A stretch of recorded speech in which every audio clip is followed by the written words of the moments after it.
Olá, meu nome é Angélica Rente, eu sou aluna de mestrado do programa EICOS de pós-graduação em Psicossociologia de Comunidades e Ecologia Social e estou conversando aqui com o professor Emerson Merri, que é coordenador da linha 3 de pesquisa do programa. E eu vou pedir para você se apresentar, Emerson, acho melhor. Olá a todos, todas. Eu me chamo Emerson Merri, como disse a Angélica. Agradeço a Angélica estar organizando esse encontro, essa conversa. E eu sou médico sanitarista de formação há mais de 40 anos e durante essa minha carreira trabalhei em diferentes situações, desde trabalhando como médico na periferia de São Paulo e em outras periferias dentro do estado de São Paulo por uns 8 anos, participando de movimento social, desenvolvimento do movimento social da saúde, que é muito antes da própria saúde coletiva. Depois eu me inseri na universidade e fui professor da Escola Médica da Unicamp por décadas e me aposentei na Unicamp como professor e depois eu fui para a UFRJ, onde eu sou professor titular de saúde coletiva. No decorrer da fala, eu talvez possa explorar um pouco melhor o que tudo isso significou para mim em termos de experiências. Ok, Angélica? Então, e você coordena a linha 3 de pesquisa, né, que é de psicossociologia da saúde e comunidades. Então, eu queria ouvir um pouco de você sobre a linha, né, sobre quais são os focos de atenção, de pesquisa, para os quais ela está voltada, e também um pouco do embasamento teórico, metodológico e epistemológico da linha. E qual seria, então, a partir de tudo isso, o perfil dos pesquisadores que estão inseridos nesse grupo de pesquisa?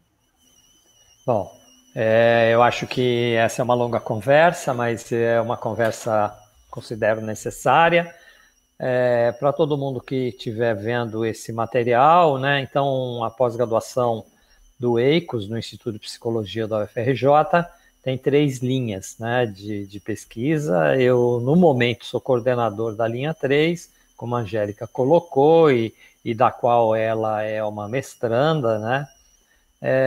Essa linha ela é uma linha recente dentro do EICOS, né? As outras duas já existiam, ela foi criada agora, em 2019, e ela tem exatamente essa finalidade, né? De fazer o encontro desses lugares, né? Da chamada psicossociologia, a saúde, o cuidado e as comunidades, né? Bom, essa linha ela tem uma visão que eu gostaria de tentar passar, que é uma visão de que nesse encontro destes campos, no qual o tema da comunidade e do cuidado tem uma certa centralidade para nós temos uma visão a partir do que desenvolvemos nos nossos estudos há muitos anos. Então, um dos nossos grupos de pesquisa, que se chama Trabalho, Micropolítica e Cuidado em Saúde, nesse grupo a gente desenvolve uma quantidade de produção de conhecimento que se debruça muito sobre essa dinâmica central da produção do cuidado. E a partir de várias décadas já estudando isso, ele começa, na minha vida, essa relação entre trabalho, micropolítica e cuidado começa nos anos 90. Ele veio acumulando toda uma discussão sobre o campo das tecnologias de cuidado, considerando que a produção do cuidado é um processo micropolítico porque ele ocorre centralmente a partir dos encontros e das relações que esses encontros implicam, né? Então, as relações de poder que todo encontro implica. Então, quando há um encontro, né, que pode ser um encontro entre uma e um outro, outra, mas também pode ser um encontro dentro de uma dimensão coletiva em que tem vários e várias componentes. Nesses lugares de encontro, o que a gente sabe é que circula muitas linhas de força em termos de afetabilidade, de afetos, linhas de força a partir de toda a composição do corpo sensível, linha de força do ponto de vista dos pensamentos que já operam aí a partir de cada um, no encontro com o pensamento do outro. Então, essa dinâmica que é muito complexa, que o encontro contém, a gente trabalha sobre essa ótica da micropolítica, que é a circulação dessas forças partindo da noção que todos que aí se encontram são simétricos. O que é essa ideia da simetria, né? E que nós vamos desenvolver isso, inclusive, nas nossas metodologias depois. A ideia da simetria é que todos que estão ali no encontro, eles são legitimamente produtores em si de saberes, porque a própria produção da existência de cada um, no plano individual e coletivo, ela é uma produção que pressupõe produção de saberes, né? Então, o saber é constitutivo da própria produção do viver. E a gente trata essa ótica de que todos são legítimos, né?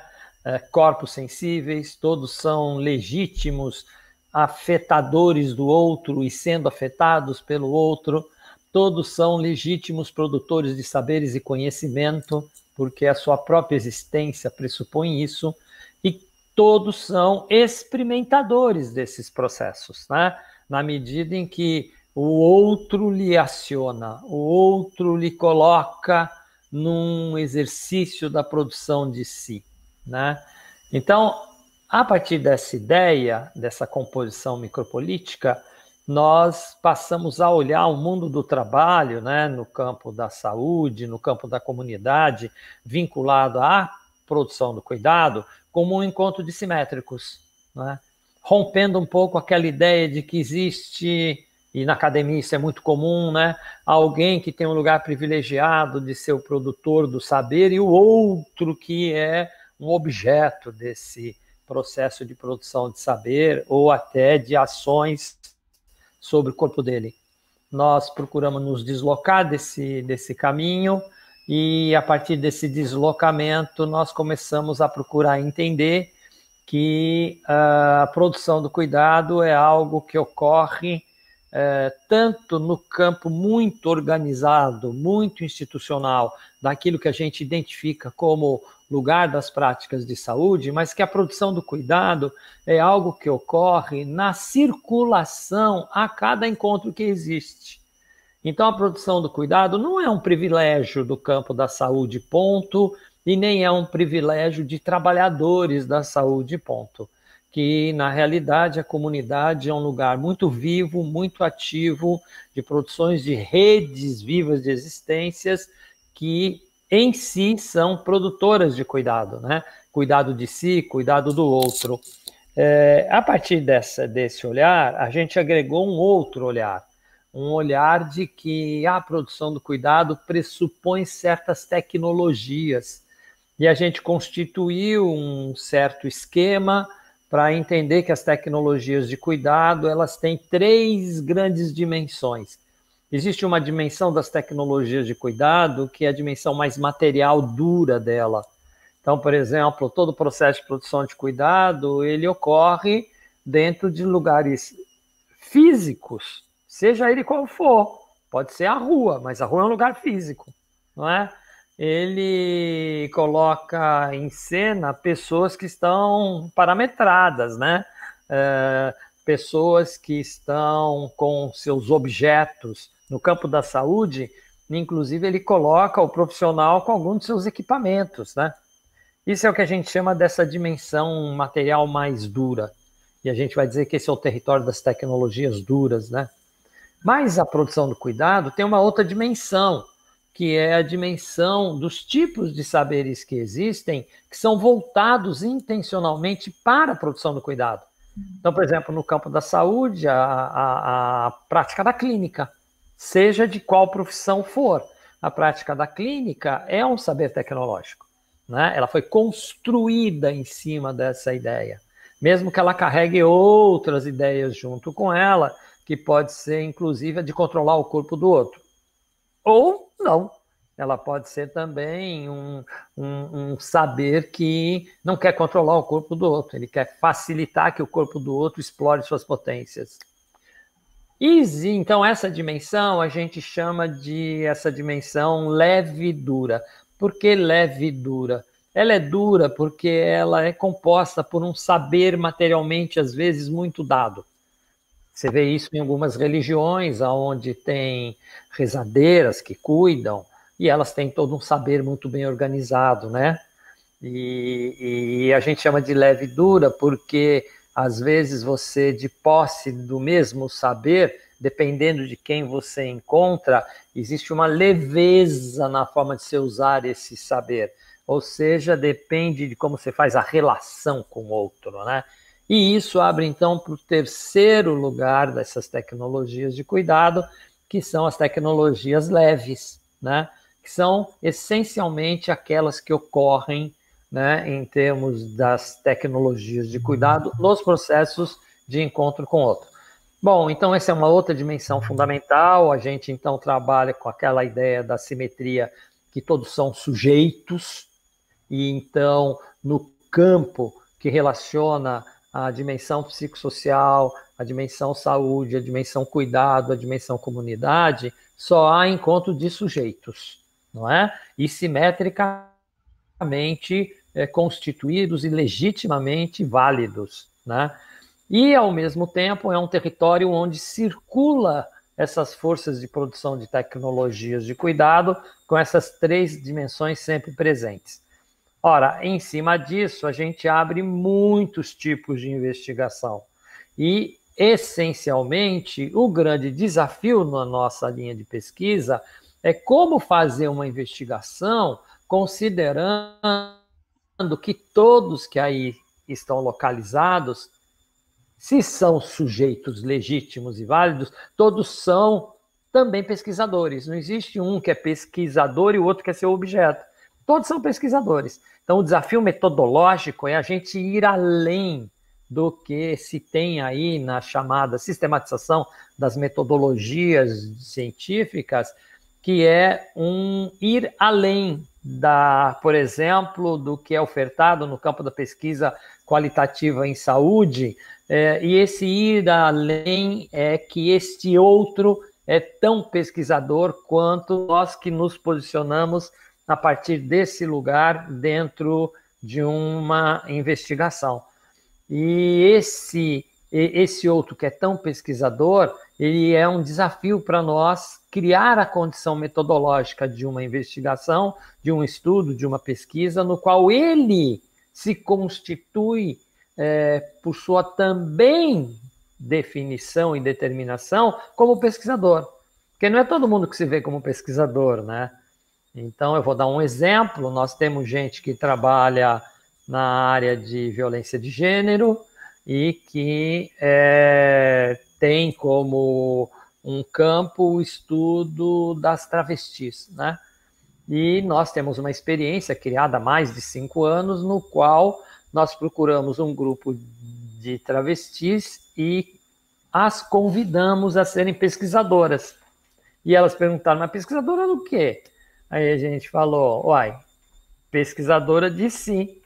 Cada um de nós pesquisar a nossa própria produção da existência e procurar, na medida que a gente vai pesquisando, verificar como é que a gente vai experimentando a produção dessa existência, como é que a gente vai constituindo isso como experiência e de que maneira a gente pode narrar isso. Então, para nós, a gente vai para um campo que tem muita centralidade, que é o desenvolvimento das narrativas de si nas experimentações com os encontros e conexões com outros, nos produzindo como redes vivas de existência, dentro da qual o tema do cuidado vai emergir. E não obrigatoriamente só quando há um encontro com o serviço de saúde, mas também quando há um encontro com o serviço de saúde. E narrar essa experimentação como uma experiência. Esses desafios metodológicos fazem parte da nossa linha. A gente utiliza muito de alguns pensadores que nos embasam nisso. Por exemplo, o Bruno Latour e Eduardo Viveiro de Castro, que são antropólogos que vazaram a antropologia, né? Na medida em que eles começam a dizer que nas relações da antropologia simétrica, o outro é o antropólogo de nós. Então, a gente quer também que o outro seja o pesquisador de nós, além de pesquisador de si. Assim como nós somos pesquisador desse outro, nós também somos pesquisador de nós. Então, nesse sentido, a nossa pesquisa a gente denomina de interferência, né? Porque é um campo onde a gente está aberto à grande afetabilidade da presença do outro. E aí a gente quer recolher isso como produção de conhecimento de todos que aí estão. E então a gente vai trabalhando, né, os nossos estudos dentro desta linha, tentando desenvolver, que nem nesse caso das travestis, que ao perceberem a potência que elas tinham como pesquisadora, elas passaram a produzir coisas incríveis, né? Inclusive rádios, web rádios, e foi a partir desse convite, né? E hoje elas são e têm o maior orgulho de serem pesquisadores da nossa rede, né? Que é uma rede, além daquele grupo de pesquisa do trabalho micropolítica e cuidado, nós temos um outro grupo de pesquisa que se chama Rede de Observatório de Políticas de Saúde e Educação em Saúde. Esse processo é muito rico e essa rede ela tem vários núcleos pelo Brasil. Essa experiência das travestis é uma dos nossos núcleos no Paraná, por exemplo. Mas a gente tem outros tipos de estudos que também procuram usufruir a partir dessa tensão metodológica que a gente cria. A própria Angélica é alguém que atua na constituição de coletivos, né, de redes de conversa, onde participam mulheres e as suas experiências no próprio campo da violência de gênero, né? E onde vazam narrativas, uma narratividade riquíssima, e que ela procura dar um trabalho sobre isso como um coletivo, né? Então, o mestrado dela, por exemplo, anda por aí, assim como a gente tem outros estudos que são de pessoas que têm a vivência, a experiência nas redes de saúde mental, né, em CAPs de álcool e outras drogas.